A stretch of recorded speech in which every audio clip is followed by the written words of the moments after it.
우리 주 예수 그리스도께서 우리 죄를 위해서 십자가에 죽으시고 무덤 속에 누워 계신 지 사흘 만에 다시 살아나신 날을 기념하는 부활주일입니다. 이 부활로 인해 주어지는 큰 기쁨이 오늘 이 아침 예배드리는 주일학교 어린 아이들로부터 시작해서 모든 어르신들까지 그 위에 그 마음에 넘쳐나기를 주님의 이름으로 축원을 드립니다. 한 어린아이가 마음에 해결되지 않는 질문을 가지고 이렇게 말합니다. 선생님이 작년에도 예수님께서 살아나셨다고 했는데 왜 예수님이 올해 또 살아나셨나요? 왜 예수님은 자꾸 살아나시나요?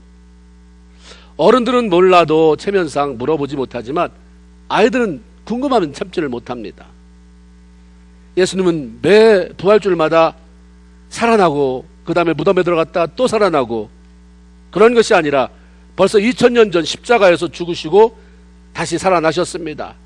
그런데 예수 믿는 사람들이 예수님께서 다시 살아나셨다고 하면서 해마다 부활주일을 지키는 것은 이미 오래전에 죽으시고 다시 사신 그 예수님을 기념하는 것이고 그때그때마다 그 예수님이 여전히 내 마음에 살아계시는가?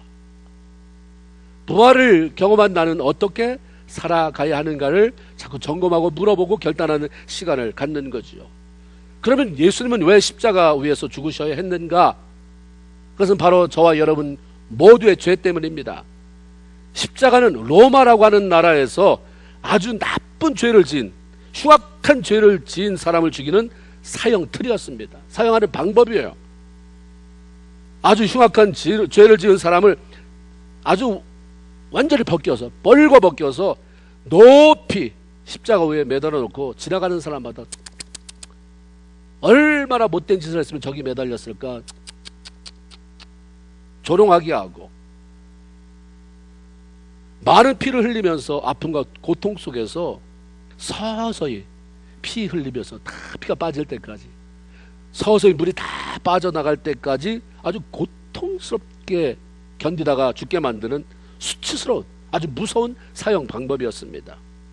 예수님은 십자가에 달려 수치당하고 고통을 받다가 죽으실 만큼 나쁜 짓을 한 적이 없어요. 누구 것을 훔친 적도 없고 누구를 미워한 적도 없고 누구와 싸운 적도 없고 사람을 죽인 적도 없습니다. 그런데 예수님이 십자가에 이런 흉악한 끔찍한 이런 수치스러운 십자가에 못 박힌 것은 많은 죄를 지어서 마땅히 지옥으로 떨어져야 할 저와 여러분 모든 사람의 죄 값을 대신 치러주고 우리를 천국으로 향하는 길을 열어주시기 위해서 이 땅에 오셨고 그렇게 죽어주신 것입니다. 아무나 대신 죽는다고 해서 구원의 길을 열리는 게 아니에요. 우리가 너무 불쌍하니까 저대로 살다가는 정말 지옥 가고 천국 못 가니까 내가 죽어줘야지. 엄마가 대신 죽어진다고 아버지가 대신 죽어진다고 죄가 사해지는 것도 아니고 구원이 이루어지는 것도 아닙니다. 오직 아무 죄도 없고 흠도 없는 바로 그분 한 분 예수님만이 죄인 후에 대신 죽어서 죄값을 치를 수 있는 자격이 있기 때문에 십자가 위에서 돌아가신 거죠. 그러면 죽었으면 됐지. 그 예수님이 왜 다시 살아나시는가? 인간의 죄로 인해서 찾아온 것은 죽음입니다. 죄를 안 졌으면 죽지 않아요. 죄를 졌기 때문에 죽었어요. 육체도 죽어야 되고 영적인 죽음, 하나님과의 관계도 깨지게 됐습니다. 이 죽음이 극복되어야 구원의 길이 열리는 것입니다. 누구든지 죽는 것은 가능하지만 죽은 자가 다시 사는 것은 불가능한 일입니다. 여러분 죽었다는 얘기는 다 들었는데 아파트 몇 호에 사는 사람 지난달에 죽었는데 이번 달에 살아났대. 그래? 난 작년에 죽은 우리 아버지가 살아났는데 얘기 안 했나? 이런 경우는 없어요. 죽지만 살아나는 건 못해요. 죽은 사람이 살아난다는 것은 죽음을 극복했다는 거예요. 죽음을 이겼다고 하는 것입니다. 예수님께서 십자가에 달려 죽은 지 3일 만에 죽음에서 다시 살아나셨다고 하는 것은 죽음을 이기셨다는 것이고 죄로 인해 죽을 수밖에 없는 우리의 죄값이 다 갚아지고 진정으로 구원의 길이 열려졌다는 것을 의미하는 것입니다. 이런 이유로 하나님은 예수님을 살리셔야 했어요. 죽였지만 살려야 돼요. 예수님도 죽지만 살아나야 했습니다. 그렇기 때문에 누가복음 9장 22절에 보면 내가 죽는다. 많은 종교 지도자들의 미움을 받아서 버림받아서 십자가에 죽고 3일 만에 살아나야 하리라 그랬어요. 살아나야 하리라 라고 하는 말은 반드시 살아나야만 한다, 반드시 살아날 것이다, 살아나게 되어 있다라는 의미를 가지고 있습니다.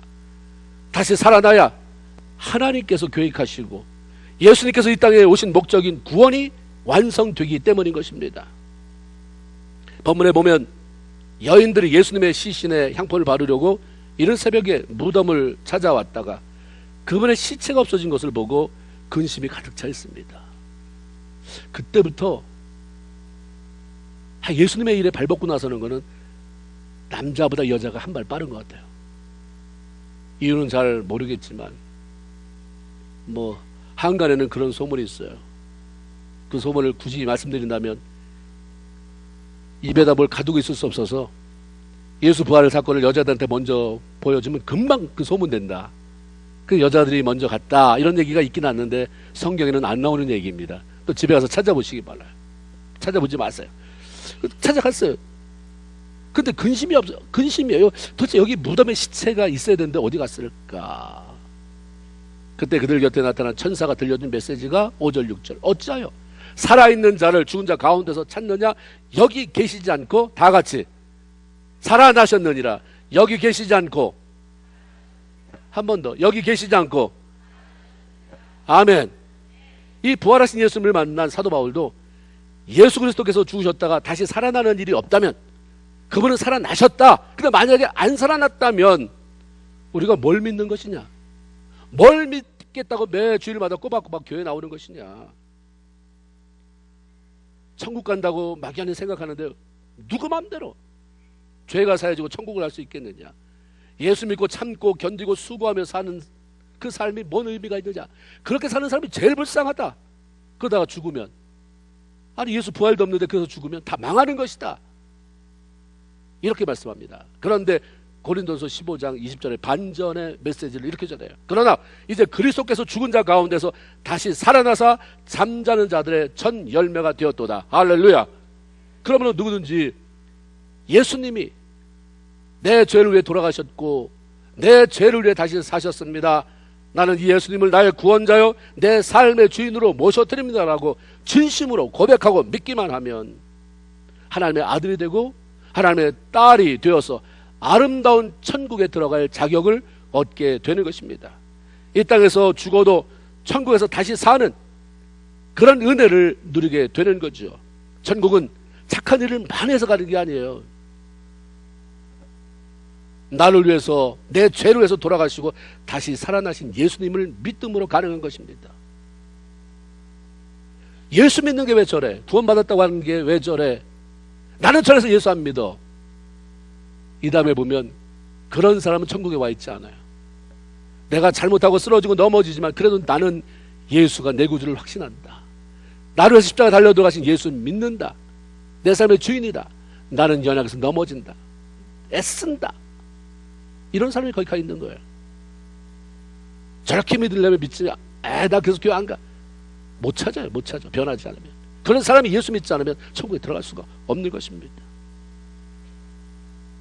우리가 구원받는 것은 예수를 믿음으로 가능한 거예요. 그래서 구원받은 사람들은 매년 부활주일이 올 때마다 나를 구원해 주신 주님께 감사드리고, 구원받아 천국 백성 된 사람으로 하나님 말씀 따라서 내가 잘 살고 있는지 자기 자신을 점검하고 바로 세우게 되는 것이죠. 그런 것입니다. 그러면 다시 살아나신 예수님은 어디 계신가? 살았다며.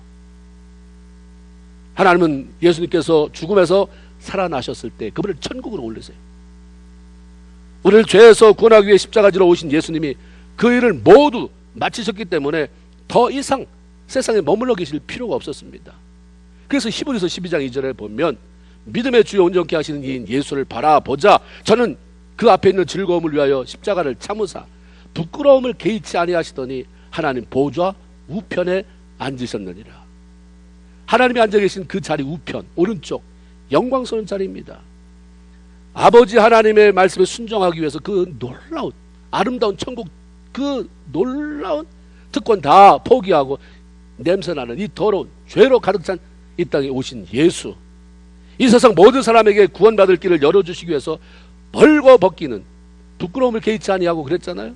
벌거벗겨 십자가의 위에 탁 매달리는, 평지에 매달린 게 아니라 골고다 언덕에, 거기 언덕도 높은데 거기다 십자가 높이 매달고 거기에 벌거벗은 예수를 달아놨으니 얼마나 수치스럽습니까? 개의치 않았다 그랬어요. 부끄러움도 기꺼이 감당하신 예수, 손과 발에 못이 박히는 고통도 참아내신 그 예수를 하나님은 가장 영광스러운 자리에 앉히셨던 것입니다.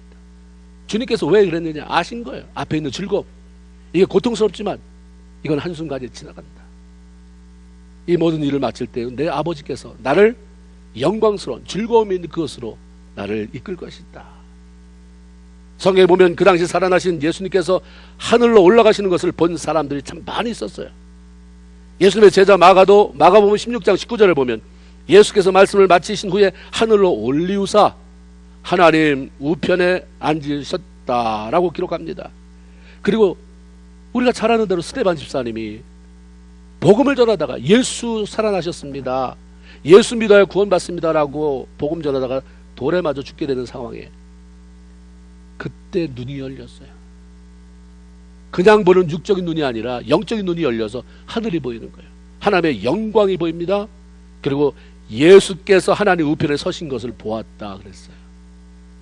부활하여 죽음에서 다시 살아나신 예수님은 지금도 여전히 살아계셔서 하나님과 함께 하나님의 우편에 앉아 계시는 것입니다. 그러면 하나님의 보호자 우편에서 도대체 뭐하고 계시나?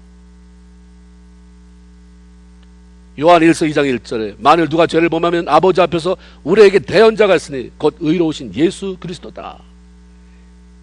대언자라고 하는 것은 변호하는 사람, 위로하는 사람, 나를 자꾸 이렇게 옹호하는 사람, 내 편이 되어주는 사람, 이런 의미를 가지고 있습니다. 예수님은 성도들을 변호하며 중보기도 하는 일을 하십니다. 예수 믿고 구원받은 성도들이 연약해서 죄를 짓고 넘어질 때 사단이 구원받은 게 저 모양입니다, 저 그냥 내두실 것입니까? 라고 고소하고 공격이 올 때 그걸 막아주는, 그 앞에서 변호해 주시는 분이 바로 우리의 변호사 되시는, 대언자 되시는 예수님이다 이 말이에요. 아버지 하나님, 제가 구원받은 것은 확실합니다. 근데 지금 보세요, 형편이 얼마나 힘든지. 너무 연약해져서, 너무 아파서. 그래서 그렇습니다. 내가 저 사람을 위해서도 아버지 말씀대로 십자가 졌잖아요. 그 저 사람을 위해서 내가 피 흘렸잖아요. 그거 보시고 주님 한 번 더 기회 주세요. 이런 일을 하신다 이 말이에요. 내가 잘나서 존재하는 게 아니에요. 끊임없이 지금도 나 이제 십자가 다 졌어, 아 지겨운 것들, 이게 아니라 지금도 내가 구원한 그 사랑하는 주의 백성들이 하나님이 기뻐하는 삶의 자리에서 행복하게 살아가기 위해서 끊임없이 막아주시고 보호하시고 변호해 주시고, 그래서 로마서 8장 34절에 그는 하나님 우편에 계신 자요 우리를 위해서 간구하시는 자다. 히브리서 7장 25절에 그가 항상 살아계셔서 그들을 위하여 간구하십니다. 간구하심이라고 하는 말은 모든 구원받은 성도들을 위한 예수님의 중보기도, 그런 중보기도자예요. 예수 그리스도의 십자가로 말미암아 구원받은 백성을 하나라도 잊어버리지 않게 하시기 위해서 그들을 보호하시고 지키시고 그러시는 일을 지금도 하고 계시다 이 말입니다. 언제까지 일하실 건가? 예수님께서 이 땅을 심판하시기 위해 재림주로 오시기까지 그 일을 하신다고 말씀합니다. 성경에 기록된 예수님의 탄생에 대한, 그리고 죽음에 대한, 다시 살아나시는 부활에 대한, 그리고 잠시 이 땅에 40일 계시다가 하늘로 올라가는 승천에 대한 예언은 다 성취되었어요. 이제 남은 것은 딱 한 가지 남았습니다. 그 예수가 이제 더 이상 초라한 모습으로, 마구간에 태어나는 그런 보잘것없는 모습이 아닌, 사람들에게 침뱉음을 당하고 조롱당하고 채찍맞고 머리에 가시관이 쓰여지고 못 박히는 그런 예수가 아닌 이제 만왕의 왕이요 만주의 주여 심판주로 이 땅에 재림하신다라고 하는 그 한 가지 사실이 남았습니다. 그래서 곧 이루어질 일이에요. 주님이 오실 때까지 우리가 해야 할 일은 우리 위해서 죽으시고 부활하신 주님을 확신하면서 어떻게 그분을 영광스럽게 할까, 이거 생각하며 살아야 됩니다. 예수를 등에 업고 어떻게 하면 잘 먹고 잘 살까, 예수한테 기도하면, 하나님 앞에, 예수의 이름으로 하나님 앞에 기도하면 차도 생긴다던데, 집도 생긴다던데, 복권 사면 복권이 된다는데, 아니요. 지금 항상 물어봐요. 우리가 돈 달라고 하면 이거 왜 필요한데? 어떤 부모도 자식이 아빠 너 돈 필요해, 얼마? 10,000불이요. 이만한 돈을 어디다 쓰려고? 아버지가 백만장자 수억만 장자라도 아이 수준에 넘는 걸 요구하면 어디다 쓰려고를 물어보죠. 하나님 주시는 분이에요. 그러나 물어보세요. 뭐 하려고? 명분이 있어야 돼요. 나 구원받은 하나님의 자녀 아닙니까? 이대로 살다 죽고 싶지 않아요. 하나님 맨날 이렇게 사람들하고 그렇게 붙어서 싸우고 미워하고 신경질 내고, 이게 무슨 구원받은 사람입니까? 이게 왜 에너지를 내가 이렇게 써야 됩니까? 뭔가 하나님의 영광을 위해서, 생명을 살리는 일 위해서 살아가고 싶은데, 하나님 거기 자원이 좀 필요해요. 명분이 있어야 되겠죠. 구체적으로 우리가 어떤 삶을 살아야 하는가? 소망을 가지고 살아야 된다, 이렇게 말씀합니다. 사도 베드로는 베드로전서 1장 3절에 예수 그리스도의 부활로 인해서 우리가 거듭나게 되고 산 소망이 생기게 됐다 말씀합니다.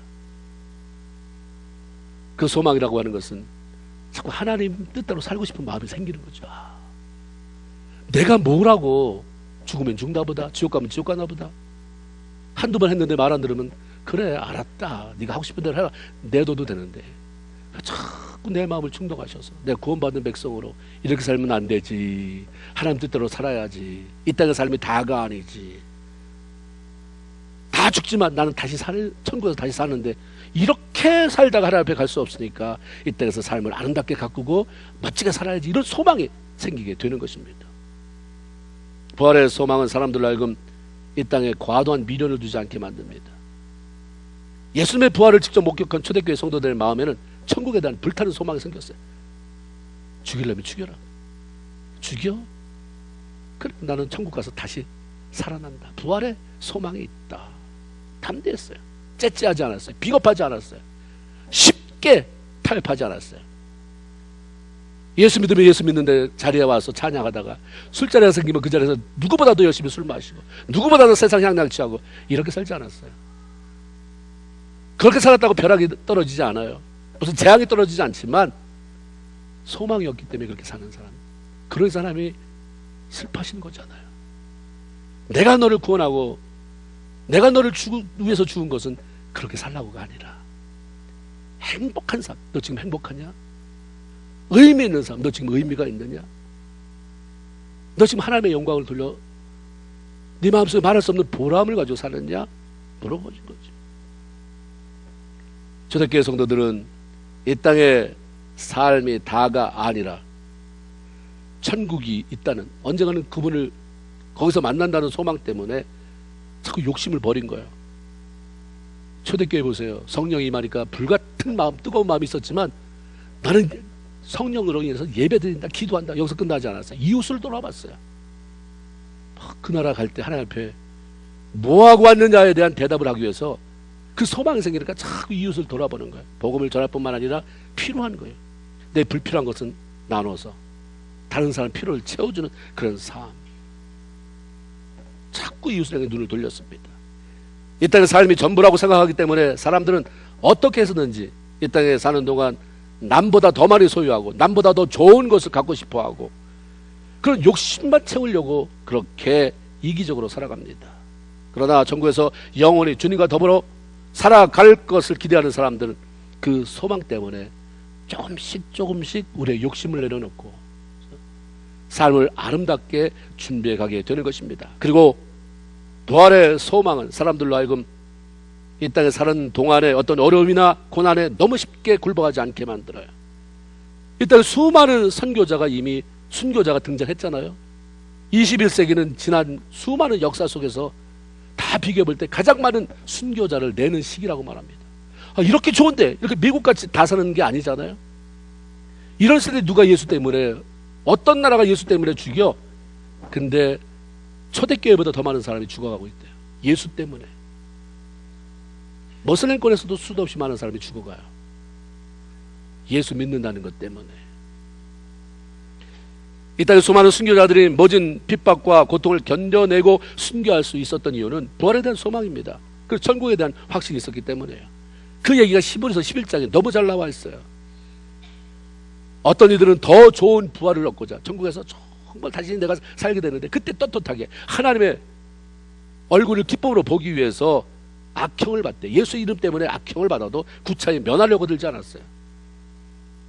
타협하면서 빠져나오고 들지 않았어요. 하나님이 원한다면 난 이 길 가리라. 어떤 이들은 희롱과 채찍질뿐만 아니라 결박과 옥에 갇히고 시험도 받았으며 돌로 치는 것과 톱으로 켜는 것과 시험과 칼에 죽임을 당하고 양과 염소의 가죽을 쓰고 유리하며 궁핍과 환난과 학대를 받았으니 이런 사람은 세상이 감당을 못했더라 그랬어요. 세상 사람이 여러분 감당하지 못합니까? 저거는 다른 거에서는 다 착하고 다 타협하는데 예수 믿는 것, 주일 성수하는 것은 절대 타협을 안 하니 저걸 어떻게 할꼬? 이렇게도 해보고 저렇게도 해보고 너 이러면 너 너무 예수한테 그러면 월급 깎는다, 우리 해고시킨다. 그러려면 그러라. 도대체 세상이 감당 안 되는. 그런데 결국은 그런 사람들 때문에 로마가 뒤집혔잖아요. 결국 기독교를 공인하게 되는 역사가 있었잖아요. 시간이 지나다 보니까 그런 사람들 때문에 수많은 생명이 살아나게 됐어요. 적당히 타협하고 비굴하게 하는 사람이 다 사람 죽입니다. 부활의 소망 때문에 그게 너무 커서, 그게 너무 강렬해서, 그게 너무 감격스러워서 어차피 이 땅에 내가 60에 죽으나 70에 죽으나 뭐 100살을 살고 죽으나 다 죽을 건데 여기서 끝이라면 나는 아무것도 아니지만 나는 보장돼 있다. 전국에서 다시 사는 삶, 주님과 영원히 사는 삶. 그러니까 당장 자그만 것 때문에 그냥 안일함을 취하려고 주님을 배반하거나 주님 뜻에 어긋나게 등 돌리고 살지 않는다 이 말입니다. 이 땅의 삶을 다하고 죽더라도 하나님 앞에 다시 산다는 부활의 소망 위에 든든히 서서 어떤 어려움 앞에서도 쉽게 타협하거나 절망하거나 하나님과 원수가 되는 삶을 살아가는 것이 아니라 하나님이 기뻐하는 삶을 살아가면서 늘 승리하는 그런 귀한 성도가 되기를 주님의 이름으로 축원을 드립니다. 하나는 부활의 소망이 있는 사람들은 너무 좋아서 이걸 왜 저 사람은 모를까, 이게 마음에 늘 답답함입니다. 그걸 나눠주고 싶은 마음이에요. 예수 그리스도의 부활을 확신하는 성도들 해야 할 일은 복음을 전해서 생명을 살려내는 증인으로서의 삶을 살아가는 것입니다. 예수님의 무덤을 찾았던 여인들이 처음에 시체가 없어졌다고 근심하며 슬퍼하는 가운데 머물러 있었습니다. 그런데 텅 빈 무덤과 천사들의 메시지를 통해서 예수님의 부활 사실을 확신했어요. 그리고 돌아가서 다른 사람들에게 이 사실을 전합니다. 마태복음 28장 8절에는 무서움과 큰 기쁨으로 빨리 무덤을 떠나 제자들에게 이 사실을 알려주려고 다름질을 쳤다. 걸어갈 수가 없는 거예요. 너무 좋아서 뛰어갔다 이 말이에요. 여자들이. 부활의 기쁨이 너무 커서 지체할 수 없었습니다. 그리고 제자들에게 가서 우리 주님 예수 그리스도께서 살아나셨습니다. 그분을 내가 만났습니다. 자신이 본 것을 그대로 전해줬어요. 예수께서 우리 죄를 위해서 십자가에 돌아가셨다가 3일 만에 다시 살아나셨는데 이 예수를 믿는 자는 모두 구원받아서 천국 백성이 된다는 것은 그 무엇보다도 기쁜 소식이고 복음이고 이것은 굿뉴스입니다. 이 기쁜 소식을 본 대로 경험한 대로 다른 사람에게 나눠주는 것을 복음의 증인이다 이렇게 얘기하죠. 부활하신 주님은 제자들에게 누가복음 24장 48절에서 너희는 이 모든 일의 증인이다 이렇게 말씀합니다. 예수님의 죽음과 부활을 모두 경험했으니 나가서 다른 사람에게 증인이 되는 삶을 살아라라고 말씀하시는 거죠. 부활의 증인으로 늘 천국의 소망을 가지고 주님의 복음을 전하며 생명을 살려내는, 그래서 나도 기쁘고 너무 감격스럽고 하나님을 영화롭게 하는 부활의 산 증인들이 되기를 주님의 이름으로 축원을 드립니다. 아멘. 기도하겠습니다.